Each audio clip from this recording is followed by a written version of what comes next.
കർത്താവിൽ പ്രിയരെ, ഒരു പ്രാവശ്യവും കൂടി JCNTSD അഥവാ യേശുക്രിസ്തുവിൻ്റെ പുതിയ നിയമരക്ഷയുടെ ഉപദേശം എന്ന വാട്സാപ്പ് ഗ്രൂപ്പിൽ നിത്യജീവ മൊഴികളെന്ന പ്രസംഗ പരമ്പരയിൽ കടന്നു വരുവാൻ കൃപാലുവായ ദൈവം അനുവദിച്ചതോർത്ത് ഞാൻ ദൈവത്തെ സ്തുതിക്കുന്നു. അവസരം നൽകിയ അഡ്മിന്മാർക്കും എന്നെ ശ്രവിക്കുന്ന എല്ലാ പ്രിയപ്പെട്ടവർക്കും, ദൈവദാസന്മാർക്കും ദാസിമാർക്കും വീണ്ടും വരുന്ന യേശുക്രിസ്തുവിൻ്റെ നിസ്തുല്യ നാമത്തിൽ എൻ്റെ സ്നേഹവന്ദനത്തെ അറിയുന്നു. ഏകസത്യ ദൈവമായ നിന്നെയും നീ അയച്ചിരിക്കുന്ന യേശുക്രിസ്തുവിനെ അറിയുന്നത് തന്നെയാണ് നിത്യജീവൻ. കഴിഞ്ഞ ആഴ്ചയിൽ നാം 14-ാം ഭാഗമായി ചിന്തിച്ചു. മനസ്സാന്തരം എന്ന വിഷയത്തെ ആസ്പദമാക്കിക്കൊണ്ട് സ്നാനമെന്ന വിഷയത്തോട് ബന്ധപ്പെടുത്തി അല്പമായി നാം ചിന്തിക്കുകയുണ്ടായി. അപ്പോസ്തല പ്രവൃത്തി 19-ാം അധ്യായത്തിൻ്റെ 1 മുതൽ 5 വാക്യങ്ങളെ ആധാരമാക്കിക്കൊണ്ടും നാം ചിന്തിക്കുകയുണ്ടായി. സ്തോത്രം. ഇന്ന് നാം ചിന്തിക്കുന്നത് ഒരു താരതമ്യം ചെയ്ത് ഒന്ന് വിചിന്തനം ചെയ്ത് ചിന്തിക്കുവാനാണ് കർത്താവിൽ അടിയൻ ശരണപ്പെടുന്നത്. ദൈവം നമ്മളെ സമൃദ്ധമായി അനുഗ്രഹിക്കട്ടെ. സ്തോത്രം. വളരെ ശ്രദ്ധയോടുകൂടെ കേൾക്കുകയും അങ്ങനെയോ എന്ന് പരിശോധിക്കുകയും ചെയ്യേണ്ടത് അത്യാവശ്യമാണ്. ഒന്ന്, നാമം ഉപയോഗിക്കാത്ത സ്നാനം. 2, നാമം ഉപയോഗിക്കുന്ന സ്നാനം. 3, സർവനാമം ഉപയോഗിക്കുന്ന സ്നാനം. എന്നിങ്ങനെ ഉള്ള കാറ്റഗറിയിലൂടെയാണ് നാം ഇന്ന് ചിന്തിക്കുവാൻ താല്പര്യപ്പെടുന്നത്. 1, നാമം ഉപയോഗിക്കാത്ത സ്നാനം. 2, നാമം ഉപയോഗിക്കുന്ന സ്നാനം. 3, സർവനാമം ഉപയോഗിക്കുന്ന സ്നാനം. 1 പത്രോസ് 3:18-19 വായിക്കുമ്പോൾ സ്നാനം ഒരു മുൻകുറിയാണ്. പെട്ടകത്തിൽ കൂടി അല്പജനം എന്ന് വെച്ചാൽ 8 പേർ രക്ഷപ്പെട്ടു. അത് സ്നാനത്തിനൊരു മുൻകുറിയായി കാണുന്നു. അതിലൂടെ ഒരു കാര്യം നമുക്ക് മനസ്സിലാക്കുവാൻ കഴിയുന്നു. സ്നാനത്തിന് വെള്ളം ആവശ്യമെന്ന് കാണുന്നു. ഇതാ ധാരാളം വെള്ളം സ്നാനമേൽക്കുന്നതിൽ എന്ത് വിരോധമെന്ന് ക്ഷണൻ പറയുന്നതായി നമുക്ക് കാണുവാൻ കഴിയും അപ്പോസ്തല പ്രവൃത്തിയിൽ. അപ്പോൾ ഈ മുൻകുറിയായ സ്നാനം എന്ന് പറയപ്പെടുന്നത്, സ്തോത്രം, ഈ പെട്ടകത്തിൽ കൂടി രക്ഷപ്പെട്ടതായ സ്നാനത്തിൽ ഒരു നാമം ഉപയോഗിക്കുന്നതായി കാണുന്നില്ല എന്നുള്ളതാണ്. അപ്പോൾ നാമം ഉപയോഗിക്കാത്ത സ്നാനം. രണ്ടാമതായി, സുവിശേഷത്തിൽ നാം കാണുന്നു, യോഹന്നാൻ സ്നാപകൻ ഇങ്ങനെ പറഞ്ഞു, നിന്നാൽ സ്നാനമേൽക്കേണ്ടതാണ് ഞാൻ, പിന്നെ എന്നാൽ സ്നാനമേൽക്കുന്നത് എന്തിന്? അങ്ങനെ ആ കർത്താവായ യേശുക്രിസ്തു സ്നാനത്തിനായി കടന്നു വരുമ്പോൾ, ഇങ്ങനെ വിലക്കുമ്പോൾ യേശുക്രിസ്തു പറഞ്ഞ മറുപടിയായി പറഞ്ഞൊരു കാര്യമുണ്ട്. ഇങ്ങനെ സകല നീതിയും നമ്മൾ നിവർത്തിക്കുന്നത് ഉചിതം. അപ്പം ദൈവവചനത്തിലെ നീതിയാണ് ഈ സ്നാനമെന്ന് അവിടെ കാണുന്നു. കർത്താവായ യേശുക്രിസ്തു അധികം ശിഷ്യന്മാരെ, യോഹന്നാനേക്കാൾ അധികം ശിഷ്യന്മാരെ ചേർത്ത് അതിനോട് സ്നാനപ്പെടുത്തുമ്പോൾ ആ സ്നാനത്തിലും നാമം ഉപയോഗിക്കുന്നതായി കാണുന്നില്ല. സ്തോത്രം. മൂന്നാമതായി, 1 കൊരിന്ത്യർ ലേഖനം 10-ാം അധ്യായത്തിൻ്റെ 1 മുതൽ നാം വായിക്കുമ്പോൾ, മോശയോട് ചേരുവാൻ സ്നാനമേറ്റതായി കാണുന്നു. സഹോദരന്മാരെ, നമ്മുടെ പിതാക്കന്മാരെല്ലാവരും മേഘത്തിന് കീഴിലായിരുന്നു. എല്ലാവരും സമുദ്രത്തിലൂടെ കടന്നു. എല്ലാവരും മേഘത്തിലും സമുദ്രത്തിൽ സ്നാനമേറ്റു മോശയോട് ചേർന്നു. എല്ലാവരും ഒരേ ആത്മീക ആഹാരം തിന്നു. എല്ലാവരും ഒരേ ആത്മീക പാനീയം കുടിച്ചു. അവരെ അനുഗമിച്ച ആത്മീക പാറയിൽ നിന്നല്ലോ അവർ കുടിച്ചത്. ആ പാറ ക്രിസ്തുവായിരുന്നു. സ്തോത്രം. അപ്പം ഇവിടെയും മേഘത്തിലും സമുദ്രത്തിലും സ്നാനമേറ്റു എന്ന് പറയുന്നതായ സന്ദർഭത്തിൽ ഇവിടെ ഒരു നാമം ഉപയോഗിക്കുന്നതായി നമുക്ക് കാണുന്നില്ല. സ്തോത്രം. അതുകൊണ്ട് നമുക്ക് ഇവിടെയെല്ലാം നമ്മൾ കാണുന്നത്, സ്തോത്രം, ഇവിടെ സ്നാനം എന്ന വിഷയം അവിടെ പറയുമ്പോൾ ഒരു നാമം ഉപയോഗിക്കുന്നതായി കാണുന്നില്ല. യോഹന്നാൻ സ്നാപകൻ പിന്നെ പറഞ്ഞത് ഇങ്ങനെയാണ്: എന്നാൽ പരിശുദ്ധാത്മാവിലാൽ സ്നാനം കഴിപ്പിക്കുന്നവൻ യേശുവാണെന്നാണ് യോഹന്നാൻ, സ്തോത്രം, പറഞ്ഞത്. സുവിശേഷം 13-ാം അധ്യായത്തിന് 15 നമുക്കത് കാണുവാൻ കഴിയും. പരിശുദ്ധാത്മാവിലും തീയാലും സ്നാനം കഴിപ്പിക്കുന്നവൻ യേശു ആണെന്ന് അവിടെ, സ്തോത്രം, കാണും.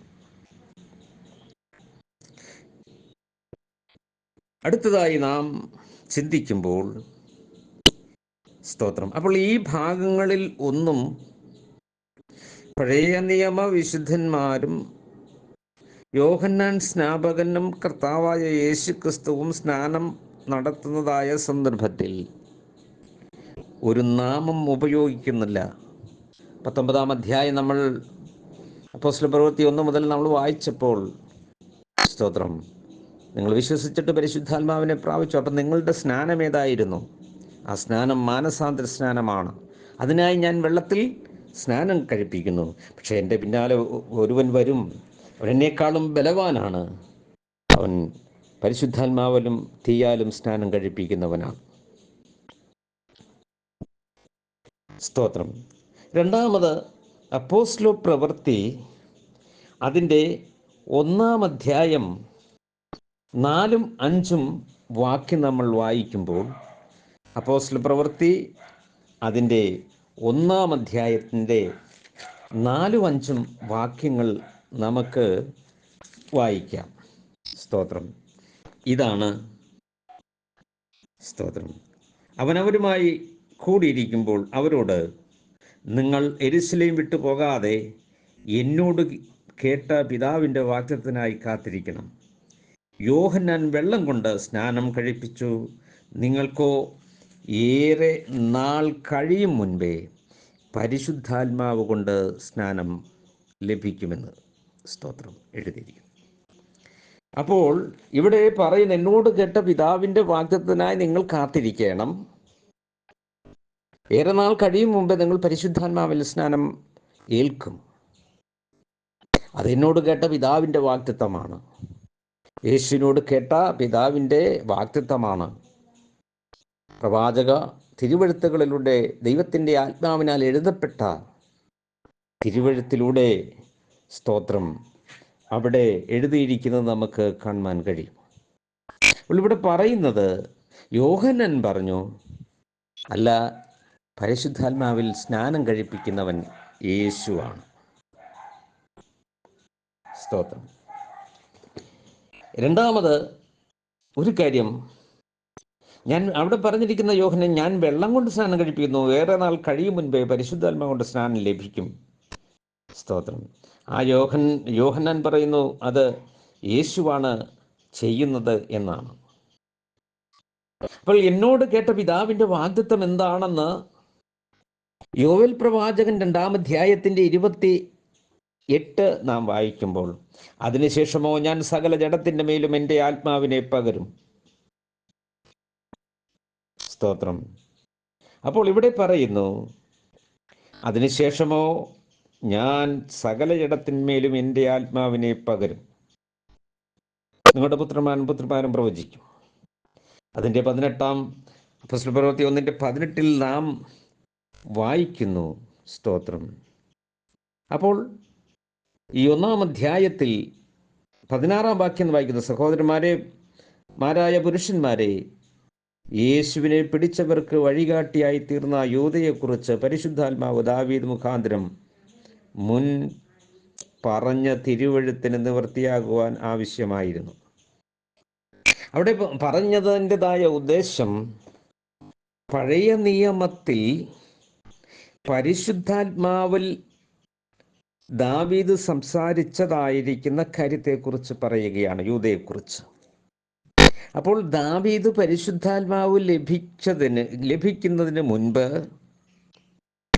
ഒരു നാമത്തിൽ സ്നാനപ്പെട്ടതായി, യേശുക്രിസ്തുവിൻ്റെ നാമത്തിൽ സ്നാനപ്പെട്ടതായി പറയുന്നില്ല.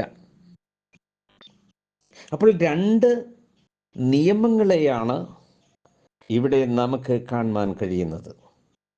ഒന്ന്, ഓൾഡ് ടെസ്റ്റിൽ പരിശുദ്ധാത്മാവ് ലഭിക്കണമെങ്കിൽ കർത്താവായ യേശുക്രിസ്തുവിൻ്റെ നാമത്തിൽ സ്നാനം ഏൽക്കുന്നതായി പറയുന്നില്ല. സ്തോത്രം. അതുകൊണ്ട് ഞാൻ ഇവിടെ വായിക്കുന്നു, ഞാൻ സകല ജഡത്തിന്മേലും എൻ്റെ ആത്മാവിനെ പകരും. സകലത്തിൻ്റെ മേലും ആത്മാവിനെ പകരും. സ്തോത്രം. അതുകൊണ്ട് ഇവിടെ പറയുകയാണ്, സ്തോത്രം, പരിശുദ്ധാത്മാവിൽ യൂദയെക്കുറിച്ച് ദാവീദ് ആത്മാവിൽ പറഞ്ഞ തിരുവെഴുത്ത് എന്ന് പറയുമ്പോൾ ഞാൻ ഉദ്ദേശിച്ചത്, ദാവീദിൽ പരിശുദ്ധാത്മാവ് ഉണ്ടായിരുന്നത് കർത്താവായ യേശുക്രിസ്തുവിൻ്റെ നാമത്തിൽ സ്നാനം ഏറ്റത് കൊണ്ടല്ല. സ്തോത്രം. അത് പറയുവാനാണ്. അപ്പോൾ രണ്ട് നിയമങ്ങൾ ഇവിടെ നമുക്ക് വ്യക്തമായി കാണുന്നു. സ്തോത്രം. നമുക്ക് അത് വായിക്കുമ്പോൾ അപ്പോസ്തല പ്രവൃത്തി 1-ാം-അധ്യായത്തിൻ്റെ 15 ആ കാലത്ത് ഏകദേശം 120 പേരുള്ള ഒരു സംഘം കൂടിയിരുന്നപ്പോൾ പത്രോസ് സഹോദരന്മാരുടെ നടുവിൽ എഴുന്നേറ്റ് നിന്ന് പറഞ്ഞത് എന്നാണ്. അപ്പോൾ പരിശുദ്ധാത്മാവ് നിങ്ങളുടെ മേൽ വരുമ്പോൾ നിങ്ങൾ ശക്തി ലഭിച്ചിട്ട് യെരൂശലേമിലും യഹൂദിയിലും എല്ലായിടത്തും ശമരിയിലും ഭൂലോകത്തിൻ്റെ അറ്റത്തോളം എൻ്റെ സാക്ഷികളാണ്. ഒരുമിച്ച് കൂടിയിരുന്നപ്പോൾ അവർ അവനോട്, കർത്താവേ, നീ ഇസ്രയേലിന് ഈ കാലത്തിലോ രാജ്യം യഥാസ്ഥാനപ്പെടുത്തി കൊടുക്കുന്നത് എന്ന് ചോദിച്ചു. സ്തോത്രം. അപ്പോൾ എന്നോട് കേട്ട പിതാവിൻ്റെ വാഗ്ദത്തം ഇവിടെ നമുക്ക് കാണുവാൻ കഴിയും. അതെന്തായിരുന്നു? സകല ജഡത്തിന്മേലും എൻ്റെ ആത്മാവിനെ പകരും. ആരുടെ ആത്മാവ്? എൻ്റെ ആത്മാവ്. ഞാൻ സകല ജഡത്തിന്മേലും എൻ്റെ ആത്മാവിനെ പകരും. യോഹന്നാന്റെ സുവിശേഷം അതിൻ്റെ 16-ാം അധ്യായത്തിലേക്ക് നാം കടന്നു വരുമ്പോൾ, യോഹന്നാന്റെ സുവിശേഷം അതിൻ്റെ 16-ാം അധ്യായത്തിൻ്റെ 13-24 നാം വായിക്കുമ്പോൾ, അപ്പോൾ യോഹന്നാന്റെ സുവിശേഷം അതിൻ്റെ 16-ന്റെ 13-24 വായിക്കുമ്പോൾ അവിടെ ഇങ്ങനെ എഴുതിയിരിക്കുന്നു, നിങ്ങൾക്കിപ്പോൾ വഹിപ്പാൻ കഴിയില്ല, സത്യത്തിൻ്റെ ആത്മാവ് വരുമ്പോഴോ അവൻ നിങ്ങളെ സകല സത്യത്തിലും വഴി നടത്തും. സ്തോത്രം. 24 വായിക്കുന്നു, എൻ്റെ നാമത്തിൽ നിങ്ങൾക്ക് തരും. ഇന്നുവരെ നിങ്ങൾ എൻ്റെ നാമത്തിൽ ഒന്നും അപേക്ഷിച്ചിട്ടില്ല, അപേക്ഷിപ്പിൻ. അപ്പോൾ മർക്കോസ് സുവിശേഷം അതിൻ്റെ 16-ാം അധ്യായത്തിൻ്റെ 16-ലേക്ക് കടന്നു വരുമ്പോൾ, മർക്കോസ് സുവിശേഷം അതിൻ്റെ 16-ാം അധ്യായത്തിൻ്റെ 16 നമുക്ക് വായിക്കുമ്പോൾ അവിടെ ഒരു കാര്യം നമുക്ക് കാണുവാൻ കഴിയുന്നുണ്ട്.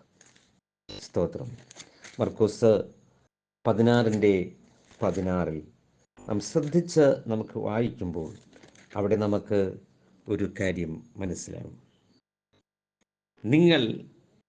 പിന്നെ അവൻ അവരോട്, നിങ്ങൾ ഭൂലോകത്തിലൊക്കെയും പോയി സകല സൃഷ്ടിയോടും സുവിശേഷം പ്രസംഗിപ്പിൻ. വിശ്വസിക്കുകയും സ്നാനമേൽക്കുകയും ചെയ്യുന്നവൻ രക്ഷിക്കപ്പെടും, വിശ്വസിക്കാത്തവൻ ശിക്ഷാവിധിയിൽ അകപ്പെടും.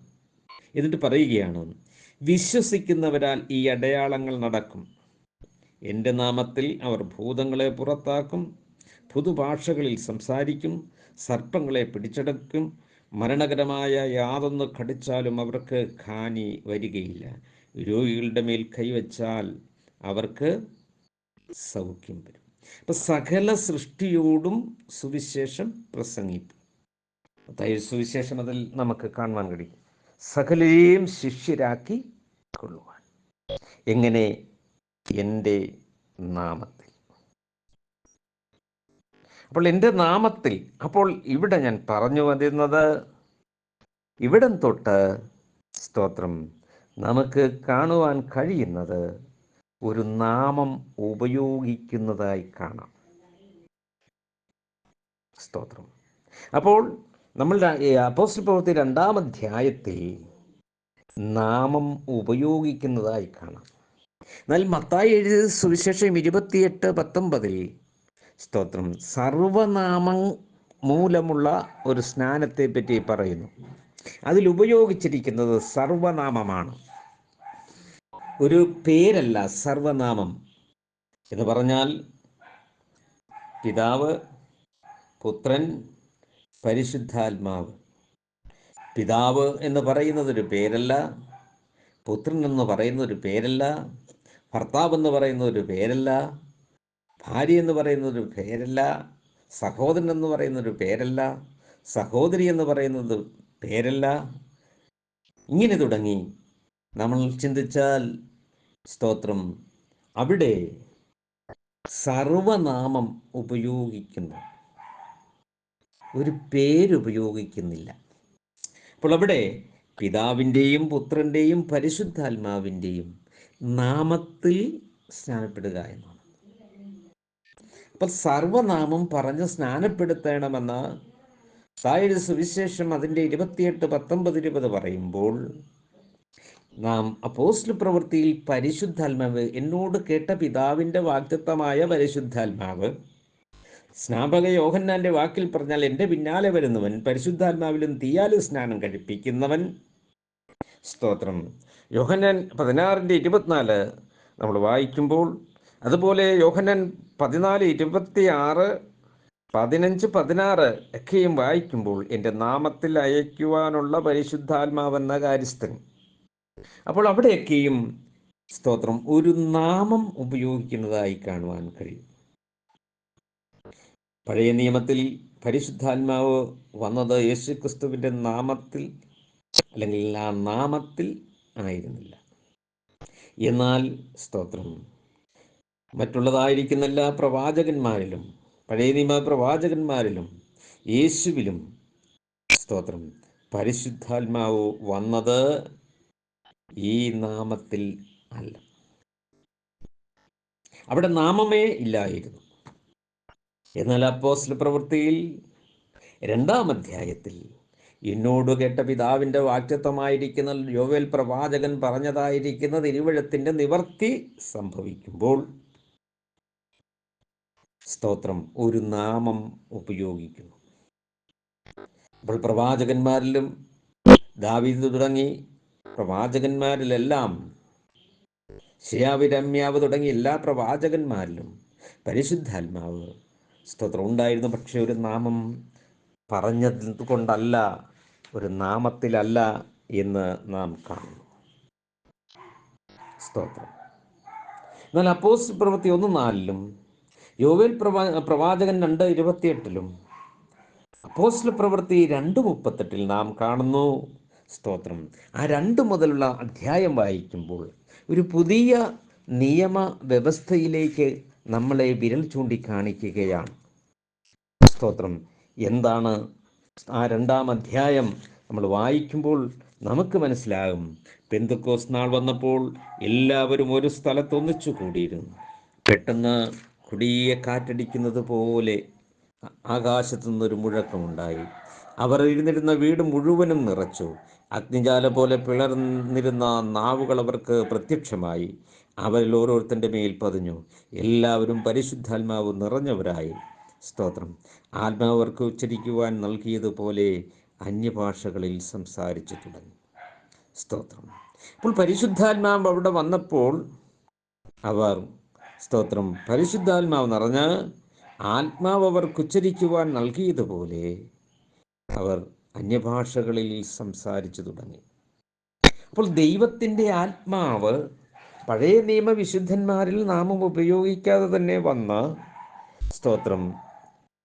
കർത്താവായ യേശുവിലും അതുപോലെ അനന്യാസിലും ഒക്കെയും സ്തോത്രം, കർത്താവായ യേശു ക്രിസ്തുവിലും അതുപോലെ സ്തോത്രം എലിസബത്തിലും സ്തോത്രം ഒക്കെയും പരിശുദ്ധാത്മാവ് വന്നു എന്ന് നമുക്ക് കാണുവാൻ കഴിയും. അനന്യാസ് പരിശുദ്ധാത്മാവിൻ്റെ നേരെയുള്ള ദൂഷണം അല്ലെങ്കിൽ കള്ളം കാണിച്ചതുകൊണ്ട് സ്തോത്രം അവൻ മരിച്ചു വീഴുന്നത് നമുക്ക് കാണാൻ കഴിയും. അപ്പോൾ ഇവിടെ പറഞ്ഞത് പരിശുദ്ധാത്മാവ അവരുടെ മേൽ വന്നപ്പോൾ സ്തോത്രം അവർ സ്തോത്രം അന്യഭാഷകളിൽ സംസാരിച്ചു എന്ന് കാണുവാൻ കഴിയും. എന്നിട്ട് അപ്പോൾ ഞാൻ പറഞ്ഞു വന്നത് പഴയ നിയമ വിശുദ്ധന്മാരായിരിക്കുന്ന പ്രവാചകന്മാരിൽ ഈ നാമം പറയാതെ തന്നെ പരിശുദ്ധാത്മാവ് വന്നതുപോലെ ഇവിടെ കൂടി ഇരുന്നവരുടെ മേലും സ്തോത്രം ഈ പരിശുദ്ധാത്മാവ് വന്നു. അപ്പോൾ അവിടെ എന്നും നാമം ഉപയോഗിച്ചില്ല. എന്നാൽ 38 വരുമ്പോൾ സ്തോത്രം 2-ാം അധ്യായത്തിൻ്റെ 38-ാം വാക്യം നമ്മൾ വായിക്കുമ്പോൾ പത്രോസ് അവരോട്, നിങ്ങൾ ഓരോരുത്തൻ പാപങ്ങളുടെ മോചനത്തിനായി മാനസാന്തരപ്പെട്ട് യേശു ക്രിസ്തുവിൻ്റെ നാമത്തിൽ സ്നാനമേൽപ്പിൻ. അപ്പോൾ ഇവിടെ പറയുകയാണ് സ്തോത്രം പരിശുദ്ധാത്മാവ് അവരുടെ മേൽ വന്നപ്പോൾ, സത്യത്തിൻ്റെ ആത്മാവ് വന്നപ്പോൾ സകല സത്യത്തിലും അവരെ വഴി നടത്തേണ്ടതിന് അവർക്ക് പറഞ്ഞതായിരിക്കുന്ന കാര്യങ്ങൾ പലപ്പോഴും മനസ്സിലാകാതെ ഇരുന്നപ്പോൾ സ്തോത്രം ഞാനും പിതാവ് ഒന്നാണെന്ന്, ഞാൻ പിതാവിലും പിതാവ് എന്നിലുമാണെന്നൊക്കെയും യേശുക്രിസ്തു പറഞ്ഞപ്പോൾ അവർക്കത് മനസ്സിലാക്കുവാൻ കഴിഞ്ഞില്ല. സ്തോത്രം യേശുവിനെ പിതാവിനെയും അവർ അറിഞ്ഞില്ല. ഏകസത്യ ദൈവത്തെക്കുറിച്ചുള്ള അറിവ് അവർക്ക് അന്ന് ഗ്രഹിക്കുവാൻ കഴിഞ്ഞില്ല. എന്നാൽ പരിശുദ്ധാത്മാവ് അവരുടെ മേൽ വന്നപ്പോൾ അവരെ സത്യത്തിലേക്ക് നയിക്കുമ്പോൾ ഇവിടെ ഒരു നാമം ആവശ്യമാണ് എന്ന് സ്തോത്രം പരിശുദ്ധാത്മാവ് ഓർമ്മിപ്പിച്ചു. എന്തുകൊണ്ട്? യേശു ക്രിസ്തുവിനോട് ചേരുവാൻ സ്നാനമേറ്റിരിക്കുന്നവരായ നാം അവൻ്റെ മരിച്ച് അടക്ക പുനരുത്ഥാനത്തോട് ഏകീഭവിക്കണം. അപ്പോൾ ആ ഏകീഭവിക്കുവാൻ എവൻ്റെ കർത്താവായ യേശു ക്രിസ്തുവിൻ്റെ. അപ്പോൾ അവിടെ ഒരു പേരുണ്ടായിരുന്നു. അവൻ പാപങ്ങളിൽ നിന്ന് രക്ഷിപ്പാനിരിക്കുന്നു കൊണ്ട് അവൻ യേശുവെന്ന് പേരിടേണം. അപ്പോൾ കർത്താവായ യേശു ക്രിസ്തുവിൻ്റെ മരിച്ചടക്ക പുനരുത്ഥാനത്തോട് ഏകീഭവിക്കുവാനുള്ള സ്നാനം നാം ചെയ്യുമ്പോൾ സ്തോത്രം നിങ്ങൾ ഒരു നാമം ഉപയോഗിക്കണമെന്ന് ദൈവത്തിൻ്റെ ആത്മാവ് ഓർമ്മിപ്പിച്ചു. സ്തോത്രം 8:16 10:48 19:5 ഒക്കെ നമുക്കത് കാണുവാൻ കഴിയും. അപ്പോൾ ഇവിടെയെല്ലാം ദൈവത്തിൻ്റെ ആത്മാവ് അവരോട് പറഞ്ഞത് ഒരു നാമം ഉപയോഗിക്കണം. സ്തോത്രം അതുകൊണ്ട് ആ നാമത്തിലാണ് സ്തോത്രം ഇനി നിങ്ങൾ ചെയ്യേണ്ടത്. സ്തോത്രം അവൻ്റെ നാമത്തിൽ പാപമോചനവും എന്നാണ് ലൂക്കോസ് സുവിശേഷം 24 നമുക്ക് കാണുവാൻ കഴിയുന്നത്. ലൂക്കോസ് സുവിശേഷം 24-ാം അധ്യായത്തിൻ്റെ 49 വായിക്കുമ്പോൾ നമുക്ക് അവിടെ ഒരു വലിയ കാര്യം നമുക്ക് കാണുവാൻ കഴിയും.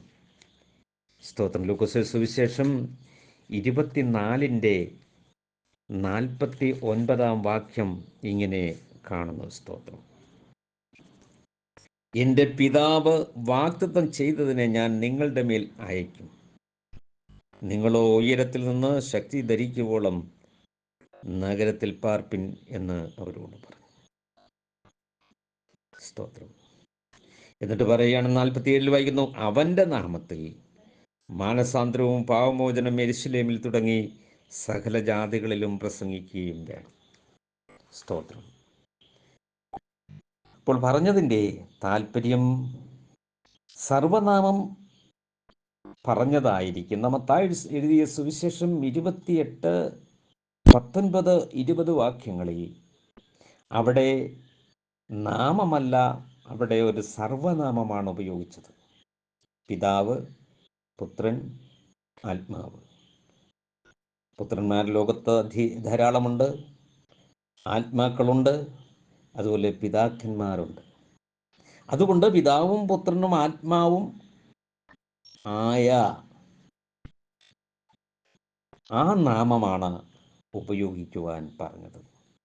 ആ നാമം സ്തോത്രം സകല പ്രവാചകന്മാരും പറഞ്ഞതാണ്. അപ്പോസ്തല പ്രവൃത്തി 10:43 നാം അത് വായിക്കുന്നു. അവൻ്റെ നാമം മൂലം പാവമോചനം ലഭിക്കുമെന്ന് സകല പ്രവാചകന്മാരും പറഞ്ഞിരുന്നു.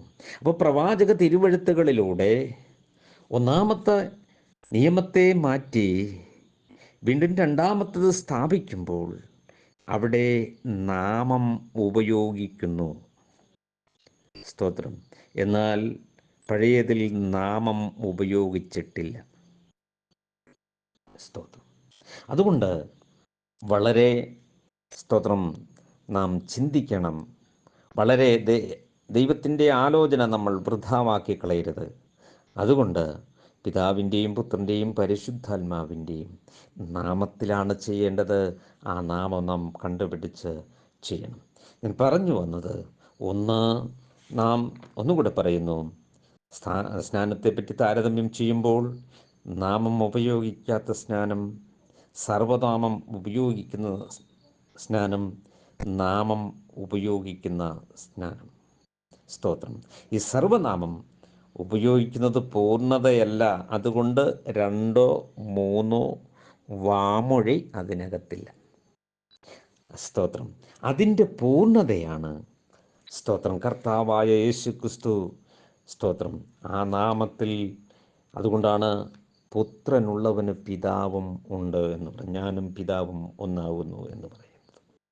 സ്തോത്രം. അതുകൊണ്ട് വീണ്ടും നമ്മൾ പരിശോധിക്കുമ്പോൾ യോഹന്നാൻ്റെ സ്നാനം മാനസാന്തര സ്നാനമായിരുന്നു. രണ്ടാമത് ക്രിസ്തുവിൻ്റെ മരണ അടക്ക പുനരുത്ഥാനം അതിൽ അടക്കം ചെയ്തിട്ടില്ല. മൂന്നാമത് അതിൽ നാമമില്ല. എന്നാൽ ആ സ്നാനത്തിൽ പരിശുദ്ധാത്മാവ് പ്രാപിക്കപ്പെടുന്നില്ല. നാലാമത് പാപമോചനം അതിൽ സംഭവിക്കുന്നില്ല. അന്യഭാഷയില്ല എന്ന് പറഞ്ഞാൽ സ്തോത്രം അവിടെ അടയാളങ്ങളില്ല. സ്തോത്രം. ഇതൊന്നും, അല്ലെങ്കിൽ ദൈവത്തിൻ്റെ ആത്മാവ് പ്രവർത്തിക്കുന്നതായ അത്ഭുതങ്ങളും അടയാളങ്ങളും അതിനകത്ത് ഉണ്ടായിരുന്നില്ല. എന്നാൽ സ്തോത്രം ഹല്ലേലൂയ, കർത്താവായ യേശു ക്രിസ്തുവിൻ്റെ നാമത്തിൽ സ്നാനപ്പെടുമ്പോൾ സ്തോത്രം അതിൽ മാനസാന്തരമുണ്ട്, പാപമോചനമുണ്ട്, പരിശുദ്ധാത്മാവുണ്ട്, അന്യഭാഷകളുണ്ട്, അടയാളങ്ങൾ സ്തോത്രത്തിൽ പറഞ്ഞിരിക്കുന്നത്, രോഗികൾ സൗഖ്യമാക്കും, ഇങ്ങനെ തുടങ്ങി പറഞ്ഞിരിക്കുന്ന എല്ലാം അതിൽ അടക്കം ചെയ്തിരിക്കുന്നു. അവൻ്റെ മരണാടക്ക പുനരുത്ഥാനം അതിലടക്കം ചെയ്തിരിക്കുന്നു. യോഹന്നാൻ കഴിപ്പിച്ചതായ മാനസാന്തര സ്നാനത്തിൽ അതില്ല. പിതാവിൻ്റെയും പുത്രൻ്റെയും പരിശുദ്ധാത്മാവിൻ്റെയും നാമത്തിലെന്ന് പറയുമ്പോൾ പിതാവ് മാനവജാതിയുടെ പാപങ്ങളുടെ പരിഹാരത്തിന് വേണ്ടി കാൽവറിയിൽ യാഗമായില്ല. അവൻ മരിച്ച് അടക്കപ്പെട്ട് ഉയർത്തില്ല. സ്തോത്രം. അതുകൊണ്ട് ആത്മാവും അങ്ങനെ തന്നെ ചെയ്തതായി നാം വായിക്കുന്നില്ല. അതുകൊണ്ട് നാമം ഉപയോഗിക്കാത്ത സ്നാനം. 2 സ്തോത്രം സർവനാമം ഉപയോഗിച്ച സ്നാനം പൂർണ്ണമല്ല. 3 പൂർണ്ണത ക്രിസ്തുവാണ്. മൂന്നാമത് പറയുന്നു നാമം ഉപയോഗിക്കുന്ന സ്നാനം. കർത്താവായ ദൈവം ഹല്ലേലൂയ യോവേൽ പ്രവാചകൻ മുഖാന്തരം അരുളി ചെയ്ത പരിശുദ്ധാത്മാവ് വന്നപ്പോൾ, അല്ലെങ്കിൽ യോഹന്നാൻ സ്നാപകൻ വിളിച്ചു പറഞ്ഞു, എൻ്റെ പിന്നാലെ വരുന്നവൻ പരിശുദ്ധാത്മാവുകൊണ്ട് തീയാലും സ്നാനം കഴിപ്പിക്കുന്നവനാണ്. അതുകൊണ്ട് സ്തോത്രം ഞാൻ അവനെയല്ല സ്നാനം കഴിപ്പിക്കേണ്ടത്, അവനാൽ ഞാനാണ് സ്നാനം കഴിക്കപ്പെടേണ്ടത്. സ്തോത്രം. അതുകൊണ്ട് ഈ മുൻകുറി സകല നീതി സ്തോത്രം നമുക്ക് മുൻകുറിയായി തന്നിരിക്കുന്ന സകല നീതിയും ഇതെല്ലാം പറയുമ്പോൾ തന്നെ ഈ സ്തോത്രം നാമത്തിൽ സ്നാനപ്പെടാതെ പരിശുദ്ധാത്മാവ് വന്ന് പ്രവർത്തിച്ചു എന്ന് പറയുമ്പോൾ, സ്നാനപ്പെട്ട ശേഷം പരിശുദ്ധാത്മാവ് വന്നപ്പോൾ എന്ന് പറയുമ്പോഴും നിഴലായി ഒരു കാര്യം പറഞ്ഞിട്ടുണ്ട്. കർത്താവായ യേശു ക്രിസ്തുവിൻ്റെ മരണമടക്ക പുനരുത്ഥാനം സ്തോത്രം അവിടെ ഏകീഭവിക്കുന്നതായ സ്തോത്രം ആ ശുശ്രൂഷയുടെ ബന്ധത്തിൽ ഹല്ലേലൂയ പെസഹ കുഞ്ഞാടറുക്കപ്പെട്ടു. ആ പാറയിൽ നിന്നല്ലോ നിങ്ങൾ കുടിച്ചത് സ്തോത്രം സ്തോത്രം എന്ന് എഴുതിയിരിക്കുന്നു. ദൈവത്തിൻ്റെ കരങ്ങളിലേക്ക് നമ്മളെ തന്നെ സമർപ്പിക്കാം. സ്തോത്രം. അതുകൊണ്ട് ഈ നാമത്തിൽ സ്നാനം സ്തോത്രം ദൈവകരങ്ങളിലേക്ക് നമ്മളെ തന്നെ ഏൽപ്പിക്കാം.